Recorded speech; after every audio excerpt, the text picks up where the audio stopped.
দর্শক, ভোলাবাড়িতে আপনাদের স্বাগতম। আমি আরিফুল ইসলাম রিয়াজ আপনাদের সাথে আছি। আপনারা জানেন যে ভোলাবাড়িতে আমরা সমসাময়িক বিষয় নিয়ে আলোচনা করে থাকি। আজকে আমরা ভোলার কিছু আলোচিত বিষয় নিয়ে আলোচনা করব। এই আলোচনা করার জন্য আমরা আজকে স্টুডিওতে আমন্ত্রণ জানিয়েছি একজন সাংবাদিক, একজন মানবাধিকার কর্মী, একজন আইনজীবী এবং একজন রাজনীতিবিদ, জনাব মনিরুল ইসলাম। স্বাগত আপনাকে। স্বাগত ভোলাবাড়ির দর্শকদেরকে। আমি আপনাকে যদি প্রথম একটা প্রশ্ন করি যে আপনার স্বাস্থ্যের অবস্থা কি? আলহামদুলিল্লাহ, এই মুহূর্তে অনেকটা ভালো আছি, ভালো ফিল করতেছি। কিন্তু ভোলার 22 লাখ মানুষের স্বাস্থ্য কি ভালো আছে? আসলে এটা বলতে গেলে অনেক কথা বলা লাগে। আপনি দেখছেন আমাদের ভোলার সদর আসনের মাননীয় এমপি মহোদয় আন্দালিব রহমান পার্থ, তিনি এবার এসেছিলেন, ছুটে গেছেন হসপিটালে। এবং ভোলার হসপিটাল বা স্বাস্থ্যগত সমস্যা তো সেই জন্ম থেকেই ভেসে চলা মানুষের জন্ম থেকে ভেসে চলা ভোলার মানুষের সমস্যা আজন্ম। এটা আমরা মনে হয় যেন বাংলাদেশের কোনো সতীনের ছেলে ছিলাম এতদিন পর্যন্ত। তো এখন যেটা হচ্ছে, আমাদের এমপি মহোদয় এবার এমপি হওয়ার পর, শপথ নেওয়ার পর উনি একটি মেডিকেল কলেজ ভোলায় স্থাপন করার জন্য অনেক কষ্ট করছেন এবং অলরেডি একটা অনুমোদনও আমরা পেয়েছি ভোলা মেডিকেল কলেজ। তো সেক্ষেত্রে এমপি মহোদয় এবার নিজে এসেছেন, নিজে হসপিটাল ছুটে গিয়েছেন এই সীমাবদ্ধতার মধ্যেও চিকিৎসা সেবা একটু করার জন্য। সেখানে আপনারা দেখতে পেয়েছেন যে এমপি মহোদয় ভোলা হসপিটালে ছুটে যাওয়ার পরেও যেই জিনিসটা একটু গতি এসেছে, ভোলা হসপিটালের সামান্য কয়েকদিনের জন্য একটা গতি এসেছিল ভোলা হসপিটালের চিকিৎসা সেবায়। তো সেই জিনিসটা এখন ব্যাহত হচ্ছে। কেন হচ্ছে, এটা কি আসলে ষড়যন্ত্র কিনা? ভোলা হসপিটালে জনবল নাই, জনবল আগেও ছিল না, কারণ তারপরও সেবা ছিল। আপনি জানেন যে ভোলা হসপিটালের সাথে এখন একটি নার্সিং ইনস্টিটিউট আছে। নার্সের কোনো অভাব নেই ভোলায়। এখন নার্স ভোলাই পয়দা হচ্ছে, সারা বাংলাদেশ থেকে ভোলায় নার্সিংয়ে পড়ার জন্য স্টুডেন্টরা আসে। তো সেক্ষেত্রে নার্সরা অনেক কষ্ট করে, আমি দেখছি চিকিৎসা সেবায় নার্সরা অনেক কষ্ট করে ভোলার এই যে 250 শয্যার হসপিটালে। কিন্তু ডাক্তার যারা আছে, ডাক্তাররাও মোটামুটিভাবে সেবা দেওয়ার চেষ্টা করে সীমাবদ্ধতার মধ্যে। কিন্তু এই যে ভোলা হসপিটালের তত্ত্বাবধায়ক যিনি রয়েছেন আরএমও, তার সম্পর্কে নানান অভিযোগ রয়েছে। তিনি একজন মাফিয়া টেন্ডারবাজ হিসেবে অনেকেই তাকে বলেন, আমরা শুনি। তার বিরুদ্ধে বড় বড় চ্যানেলগুলো, যারা আপনারা বিট করেন, ওই চ্যানেলগুলোতে নিউজ হয়েছে। আমি দেখেছি যে যিনি ফার্স্ট লোয়েস্ট যে হয় সরবরাহ বিভিন্ন টেন্ডারে, উনি ওনাদেরকে কাজ দেন, ওনার পছন্দসই ব্যক্তিদেরকে। বিশেষ করে উনি আওয়ামী আমলেও এখানে কাজ করেছেন এবং ওনাদের পরিবার, আপনি জানেন যে হাজীবাড়ি এই রতনপুর, ওনার বাবা, ওনাদের পরিবারের সবাই এই আওয়ামী সাথে জড়িত ছিল। তৎকালীন সময়ে উনি ভোলা একটি রাম রাজত্ব কায়েম করেছেন। এই তৈয়বুর রহমান, আমাদের যে ভোলার আশীর্বাদ আমরা যাকে মনে করি, ডাক্তার শরীফ আহমেদ, ওনাকে খেদানোর পিছনে সবচেয়ে বেশি অবদানও ওনার ছিল। তো এই যে তৈয়বুর রহমান, উনি আবার ভোলা থেকে ওনাকে বিভিন্ন অভিযোগের দায়ে সরানো হয়েছে। আবার যখন ইন্টারিম যে গভর্নমেন্ট আসলো, সেখানে উনি কিভাবে ফাঁকফোকর দিয়ে আবার এখানে ঢুকেছেন। উনি তো এখন ডাক্তারি করেন না, উনি তো টেন্ডারবাজি করেন। তাহলে হসপিটালের সেবা একজন ডাক্তার, আপনি জানেন যে উনি যখন ভোলায় নতুন এসেছে তখন কত আশা, উনি মেডিসিনের ভালো ডাক্তার সবাই জানতো। কিন্তু এখন আর ওনাকে মেডিসিনের ডাক্তার হিসেবে কেউ চিনে না, ওনাকে সবাই টেন্ডারবাজ হিসেবে চিনে। ওনার কাজে আর আরেকটা জিনিস, উনি ওনার টেন্ডারবাজি বা এই জাতীয় স্বার্থ চরিতার্থের জন্য হসপিটালে কোনো রকম কর্মচারীদেরকে কোনো কিছু বলেন না। এবং কর্মচারী বা এই যে সেখানে আউটসোর্সিং কর্মচারী বা বিভিন্ন তৃতীয় চতুর্থ শ্রেণীর কর্মচারীদেরকে উনি নিজের মতো করে ক্যাডার হিসেবে পালে এবং এদের ব্রোকারি করা, এদের কাজ রুগীদের মালামাল ছিনতাই হয় প্রায়, আপনি জানেন এখানে নিয়মিত এই ঘটনা ঘটে। আমি যদি আপনার সাথে একটু যোগ করতে চাচ্ছি, গতকালকে ভোলা সদর হসপিটালে একটি অনাকাঙ্ক্ষিত ঘটনা ঘটেছে। সেখানে আউটসোর্সিং একজন কর্মচারীর সাথে রোগীর স্বজনদের একটি বাকবিতণ্ডা হয়েছে। সেখানে জিনিসটি আপনি দেখেছেন এবং আপনি এই বিষয়ে জানেন। আসলে এই বিষয়টি আপনি কতটুকু অবগত? হ্যাঁ, আসলে আমি আপনি যেটা বলছেন আমি এই এই এই জিনিসটা গতকালকেই শুনেছিলাম, এবং আমাদের ভোলার বাণী সহ ভোলার সবগুলো পত্রিকায় নিউজ হয়েছে। একজন দেখেন, সবচেয়ে এর ব্যাপার হলো একজন কৃষি কর্মকর্তা, তিনি একজন গভর্নমেন্ট কৃষি কর্মকর্তা, তাকে আপনার যেই কাজটি করেছেন, একজন গভর্নমেন্ট কৃষি কর্মকর্তা তাকে বেঁধে রেখে বেদমভাবে প্রহার করেছেন। কেন এটা হয়েছে? শিশু ওয়ার্ডে ওনার 3 দিনের বাচ্চা সদ্য প্রসব করা, ওনার স্ত্রীর সে বাচ্চা নিয়ে উনি শ্বাসকষ্টের রুগী শিশু ওয়ার্ডে গেছেন। সেখানে টাইলস যেই কাজ, টাইলসের কাটা, ওই যে কাটার মেশিন দিয়ে টাইলস কাটতে ছিল, ধোঁয়ায় পুরা অন্ধকার হয়ে গেছে পুরো হসপিটাল, যেটা আমার সাংবাদিকরা জানালো। তো এখন রুগীর স্বজনরা এসে বাধা দিয়েছে। না, আমি আপনার কাছে যেটা যোগ করতে চাচ্ছি যে ওইখানে এত সংখ্যক রুগী ছিল, লিফটের পাশে, সিঁড়ির পাশে, করিডোরে পর্যন্ত শুয়েছিল শিশু রুগীরা, মানে অনেক আমাদের ধারণ ক্ষমতা চাইতে বেশি রুগী ছিল। মূলত ঘটনাটা সেখানে ঘটেছে যে আসলে ওয়ার্ডের রুগীর চাইতে বাইরে যখন রুগী বেশি ছিল, তখন এই ধুয়োগুলো বাইরের রুগীরাই বেশি তারা আক্রান্ত হয়েছে। আসলে আপনি জানেন যে আমাদের যে শিশু ওয়ার্ডের ব্যাপারটা একটু ব্যতিক্রম। শিশু ওয়ার্ডে রুগীর ধারণ ক্ষমতার চেয়ে কয়েকশো গুণ বেশি শিশু থাকে। এখন এদেরকে অনেক সময় করিডোরে থাকতে হয়, বিভিন্ন ইয়েতে এরা থাকে, করিডোরে থাকে। আপনার সবচেয়ে যেটা হলো ফ্লোরে, বিভিন্ন জায়গায় শিশু রুগী এত মারাত্মক। আসলে আমি অনেক আগে বলেছি, ভোলার হসপিটালের শিশু রুগীদের আর্তনাদ, গগন বিদারী আর্তনাদ আমাদের সভ্যতার যারা জনক ভোলার, তাদের কানে আসলে পৌঁছায় না। গত 40 বছর ধরে পৌঁছায় নাই। যদি এবার পৌঁছায়, আমাদের আন্দালিব রহমান পার্থ উনি চেষ্টা করছেন। তারপরও বলবো যে শিশু ওয়ার্ডের ফ্লোরে রুগী, সেখানে যদি টাইলসের কাজ চলে এই অবস্থায়, সে টাইলস যখন কাটে তখন তো এটা ধোঁয়ায় অন্ধকার হয়ে যায়, ওই পাউডার। তো সেক্ষেত্রে রুগীর স্বজনরা বাধা দিয়েছে যেটা এখন না করার জন্য। সেই মিশনে বাধা দিল কেন? সেই মিশনে তত্ত্বাবধায়ক নিজে নামছে দালালদের সাথে, মব সৃষ্টি হয়েছে, একটা মব সৃষ্টি। এবং আমি ফোন করছি যে এখন যেহেতু এরকম একটা ঘটনা ঘটেছে, একটা দায়বদ্ধতার জায়গা থেকে উনি নিজেই বলছেন যে আমরা প্রয়োজনে স্ট্রাইক করে দেবো। 1 ঘন্টা কর্মবিরতি ছিলেন। 1 ঘন্টা আমি সেটা জানি না, কিন্তু উনি নিজেই বলছে আমরা প্রয়োজনে স্ট্রাইক করে দেবো। মানে কি? আপনাকে মারার জন্য, আপনার টেন্ডারবাজি জায়েজ করার জন্য হসপিটালের স্ট্রাইকিং, এই যে রুগীদেরকে জিম্মি করবেন, এটা অত্যন্ত আপত্তিকর। আসলে উনি কি ইন্টেনশনে বলায় কাজ করে, এবং সেই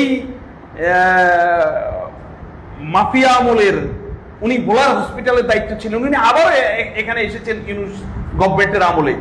এখন উনি কিভাবে আসেন আর কিভাবে যান আমরা জানি না, কিন্তু আমরা ওনাকে এই মুহূর্তে টেন্ডারবাজ হিসেবেই চিনি, যেহেতু ওনার বিরুদ্ধে প্রচুর অভিযোগ, প্রচুরই। আপনি দেখেন লিফট, আপনি নিজেও কালকে লিফটে আটকে গেছেন 15 রুগী, সেখানে একজন হার্টের রুগী ছিল, এটা ভাইরাল হয়েছে আজকে ভিডিও। ওনার বিরুদ্ধে লিফটের ভিতর, লিফট অনেক সময় সমস্যা হয়, এটা হতেই পারে বাংলাদেশের মতো জায়গায় যেখানে এত উন্নত লিফট তো আর না। তো আমাদের এত ভালো একটা বিল্ডিং, এত হাজার মানে শত কোটি টাকা ব্যয়ে নির্মিত একটা ভবন, এত বড় একটা ভবন, 8 তলা ভবন, সেখানে লিফটের অবস্থা এত খারাপ। সেখানে আপনি নিজে আমি দেখছি কয়েকজন সাংবাদিক সহ লিফটের মধ্যে আটকা। এবার একজন হার্টের রোগী বলতেছে, ভাই আমি হার্টের রোগী, আমাকে বাঁচান। 15 মিনিটের উপরে একটা লিফট আটকে থাকে একটা হসপিটালের। শিশু রোগী ওঠার কথা ছিল, কিন্তু ওরা উঠতে পারে নাই। শিশু রোগীটার বয়স ছিল প্রায় 1 মাসেরও কম, একদম বাচ্চা। তো ওরা উঠতে নেই। আমরা বলছি যে যেহেতু বাচ্চা মানুষ, একটু অপেক্ষা করেন, প্রয়োজনে আমরা যাই, আপনাদেরকে একভাবে যা নেওয়া যায় কিনা, কারণ এত গরম ছিল, এত মানুষের ক্রাউড ছিল। সেই বাচ্চাটা যদি উঠতো, আমার জানি না আল্লাহ পাক কী কপালে রেখেছেন তাদের। বাচ্চাদের তো, শিশুর বাচ্চাদের নিয়ে লিফটে ওঠাও নিশ্চিত আসলে, কিন্তু সেই 6 তলায় সে কীভাবে উঠবে? এত উপরে 6 তলায় একটা শিশু ওয়ার্ড করা হয়েছে। আরেকটা বিষয় আপনার সাথে একটু জানতে চাই যে হাসপাতালে যে নিরাপত্তা ব্যবস্থা, আমরা যতটুকু জানি হাসপাতালে একজন পুলিশ সদস্য কর্মরত রয়েছেন, এই বিষয়টা যদি আপনি আমাদের একটু বলেন। আসলে হসপিটাল একটা বড় ক্ষেত্র, আমাদের নিরাপত্তার একটা বড় জায়গা। এখানে দূর দূরান্ত থেকে, যে মনপুরা, তজিমুদ্দিন, শশীভূষণ, দক্ষিণাইচা, বিভিন্ন চর থেকে ভোলার লোকজন আসে, তাদের চিন্তায় এখানে আসলেই তো অসহায় হয়ে যায় মানুষজন। এদের নিরাপত্তার জন্য। কেন আমি জানি না, একজন কনস্টেবল দিয়ে এটা হয়। এখানে একজন ইন্সপেক্টর নিয়োগ করা উচিত। এসআই মর্যাদার পুলিশ এসআই যদি ইন্সপেক্টর তো অনেক আছেন, একজন ভোলা সদর হসপিটাল কেন্দ্রিক নিয়োগ করা উচিত, যেহেতু ভোলার 22 লক্ষ মানুষের এখানে আসা যাওয়া এবং প্রতিনিয়ত প্রায় এখানে 500 লোকের চিকিৎসা হচ্ছে, আরো তো বেশি আমরা হিসাব করলাম। তো সেক্ষেত্রে এখানে পুলিশ কেসও আছে। তো এখন আমার পুলিশ সুপার আমাদের যিনি রয়েছেন আমাদের শহীদুল্লাহ কাউসার, উনি অত্যন্ত দক্ষ একজন পুলিশ সুপার, উনি কাজও করেন অনেক। কিন্তু আমার মনে হয় এই ব্যাপারটি ওনার হয়তো দেমাগে আসে নাই। আমি আশা করব যে হসপিটাল কেন্দ্রিক, দেখেন এই যে কালকে যে ঘটনাটা, একজন সরকারি কৃষি কর্মকর্তাকে মেরে তার ক্যাডার দিয়ে তার তত্ত্বাবধায়ক রুমে নিয়ে জিম্মি করে রাখছে। সেখান থেকে উদ্ধার করার জন্য ওসি নিজে গিয়ে তাকে উদ্ধার করে নিয়ে আসছে।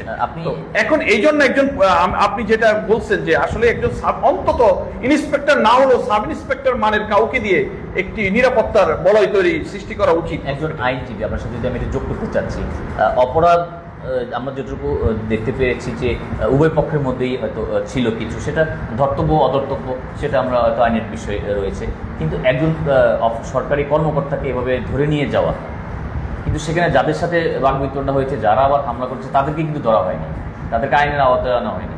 সেটা কি উচিত ছিল পুলিশের যে যারা এর সাথে জড়িত ছিল সবাইকে নিয়ে এসে একটা মানে থানায় বসে এটা সমাধান করা যেত? সেখানে একজনকে ধরে নিয়ে আসা হয়েছে। না, আসলে ধরে নিয়ে আসা না, এটা উদ্ধার করেছে পুলিশ। তারা কিন্তু সেটা সেখানে বলেনি আপনি উদ্ধার। না, এটা বলে নাই কেন? ওইখানে তো মব হয়েছে, এখানে ক্যাডার পালে ওই যে আউটসোর্সিং তৃতীয় চতুর্থ শ্রেণীর কর্মচারীদেরকে নিয়ে উনি ওনার টেন্ডারবাজির বলয়টা শক্তিশালী করার জন্য এই তত্ত্বাবধায়ক তৈয়বুর রহমান উনি ওদেরকে ক্যাডার হিসেবে পালে এবং ওদেরকে উনি প্রণোদনা দেয়। ওরা তো ডিউটি করেই না, সেখানে উনি প্রণোদনা দেয়। আপনাদের কাছেই ফুটেজ আছে যে ওই ইনজেকশনের রক্ত করে সংরক্ষণ করে বা নেয় একজন কি যেন আয়া দিয়ে বুয়া দিয়ে, এতগুলো নার্স এখন ও বাইরের দালাল, আয়া বুয়া না, হসপিটাল সংশ্লিষ্ট কেউ না, আয়া বুয়া দিয়ে। তো কি করবে উনি? যাদেরকে নিয়োগ দিচ্ছে তারা তো তার ক্যাডার হিসেবে আছে সেখানে কারা কাজ করবে না, যার জন্য বাইরে থেকে দালাল রাইসা, ক্লিনিকের দালাল রাইসা করে। আপনি জানেন যে ক্লিনিকগুলো ওনার চারপাশে ব্যাঙের ছাতার মতো ক্লিনিক হয়েছে, ওনার সব টেস্ট মেশিনগুলো বন্ধ, ওই ক্লিনিকগুলোতে পাঠায় উনি পার্সেন্টেজের মাধ্যমে। একজন তত্ত্বাবধায়ক, ডাক্তাররা কিছু পার্সেন্টেজ খাবে, এটা সাধারণ খায়, কিন্তু একজন তত্ত্বাবধায়ক ডাক্তারদের কাছ থেকেও পার্সেন্টেজ নেবে, ক্লিনিকগুলোর কাছ থেকে পার্সেন্টেজ নেবে। এটা হইতে পারে না। আসলে আপনি দেখেন এই লোকটা কত বড় বাজে লোক। এই লোকটা আন্দালিব রহমান পার্থ, আমাদের ভোলার এমপি, উনি জানে যে উনি এই অনিয়ম সহ্য করে না, যার জন্য উনি ওই দিন পলায়া চলে গেছে। আন্দালিব রহমান পার্থর সামনে উনি উপস্থিত হবেন সেই ভয়ে, যে আসলে দুর্নীতিবাজ তো আন্দালিব রহমান পার্থর সামনে যাইতে পারে না, এই জন্য উনি ভয়ে সেদিন পলায়া চলে গেছেন। উনি হসপিটালে ছিলেন কিছুক্ষণ আগে, অন্য জায়গায় লুকায়া ছিলেন, উনি আমাদের এমপি মহোদয়ের সামনে আসার সাহস পায় নাই। তো আমার কথা হলো যে উনার সম্পর্কে ভোলায় নানান অভিযোগ, সকল সাংবাদিকদের অভিযোগ, সকল রোগীর স্বজনদের অভিযোগ। উনি এখনো এটা হয়তো আমাদের যে স্বাস্থ্য প্রশাসন, আরেকটা জিনিস বলার, যে যিনি সিভিল সার্জন মনির ভাই, যে উনি একজন এত ভালো মানুষ, উনিও নিরীহ, ওনার কাছে জিম্মি। আমি শুনলাম বলার সিভিল সার্জন তত্ত্বাবধায়কের কাছে জিম্মি। আল্লাহ, কি অবস্থা এই তত্ত্বাবধায়কের! এই আওয়ামী লীগ আমল থেকে আজকে না, উনি আজকে থেকে সেই 15 বছর আগ থেকে উনি ভোলা নিয়ন্ত্রণ করছেন, এখনো নিয়ন্ত্রণ করে। আসলে শরীফ আহমেদ, যিনি ভোলার এত একজন ভালো মানুষ, সবাই তাকে বলে, যার উপর ভোলার হার্টের রুগীরা, বড় বড় মানুষগুলা রুগীরা ডিপেন্ডেন্ট দীর্ঘদিন থেকে, ওই লোকটা এখন পর্যন্ত আমরা লোকটাকে যেভাবে প্রত্যাশা করেছি ভোলার স্বাস্থ্য সেবার হাল ধরবেন উনি কি কারণে এখনো আসতে পারেন নাই? আসবে কিভাবে? এই যে মাফিয়া চক্র এভাবে এখন পর্যন্ত তারা বলয়টা তৈরি করে রেখেছে। যাই হোক, আমি মনে করি আমাদের এমপি মহোদয় সচেষ্ট রয়েছেন। এই সমস্ত আপনাদের যেই অভিযোগগুলো রয়েছে ইনশাল্লাহ খুব দ্রুত উনি সমাধান করবেন বলে আমরা প্রত্যাশা করি। ডক্টর মনির, আমি একটু জানতে চাচ্ছিলাম যে দুপুর 2টার পরে আর কোনো ডাক্তার তারা চিকিৎসা সেবা দিচ্ছেন না, তাদের ডিউটি শেষ, শুধুমাত্র একজন ইমার্জেন্সি ডাক্তারের পক্ষে কি 2টা থেকে তারপর দিন সকাল 9টা পর্যন্ত এই এত বড় একটা স্বাস্থ্য কমপ্লেক্সটা চালানো সম্ভব। আরেকটা বিষয় আপনাকে সাথে একটু জানতে বলি যে আরএমও, যিনি রেসিডেন্ট মেডিকেল অফিসার, উনি তত্ত্বাবধায়ক ছাড়া একজন আরএমও আমাদের রয়েছেন। তাহলে যিনি আবাসিক চিকিৎসক, তার কাজটা কি কতটুকু, সে কতক্ষণ সে ডিউটি করবে? তার পোস্টটা কিন্তু আবাসিক, সেই আবাসিক থেকে এখানে তার বাসা থাকবে, তার কোয়ার্টার থাকবে, সে হসপিটাল সংশ্লিষ্ট যে কোনো কাজে থাকবে। কিন্তু একজন ইমার্জেন্সি ডাক্তারের পক্ষে এতগুলো ভর্তি রোগী এবং ইমার্জেন্সি রোগী দেখা কি সম্ভব?